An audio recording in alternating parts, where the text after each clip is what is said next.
Changing keys. There are many keys to change to. If you're playing in one key and suddenly it switches, a couple things you have to keep in mind. One of the most important things to do is search for common notes. Most keys have at least a couple notes in common, and you can use these notes as anchors. As an example, I'm going to look at E minor and C minor, two very different keys. They do have a couple notes in common, however. So if I play an E minor chord, right, I can play a D, right, and it's the seventh note of the scale.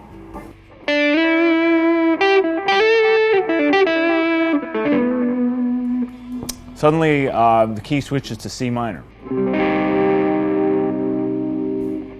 Well, I can still use my D,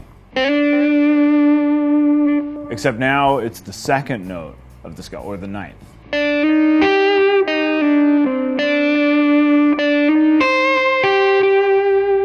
Okay?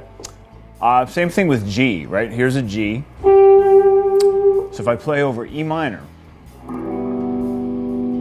this G is the third note of the scale. 1, 2, 3, right?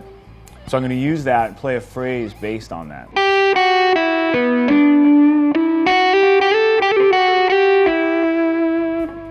And then all of a sudden, they trip me up, they switch to C minor. But I'm not worried because G works for C minor. It's the fifth of C minor. 1, 2, 3, 4, 5. Okay, so I might switch from a phrase using G and E minor to a phrase in C minor.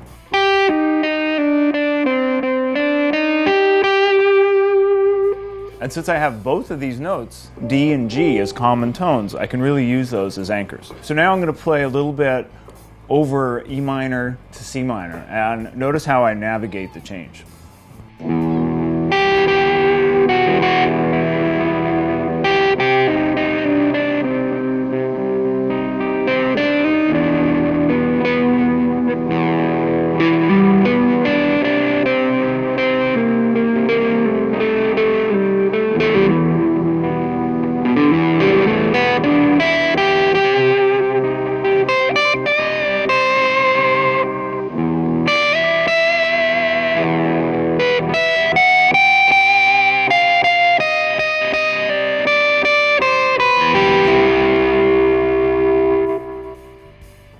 Now, before you change keys, it's really important to learn the scales of whatever keys you're playing over. In this case, I'm playing over E minor and C minor.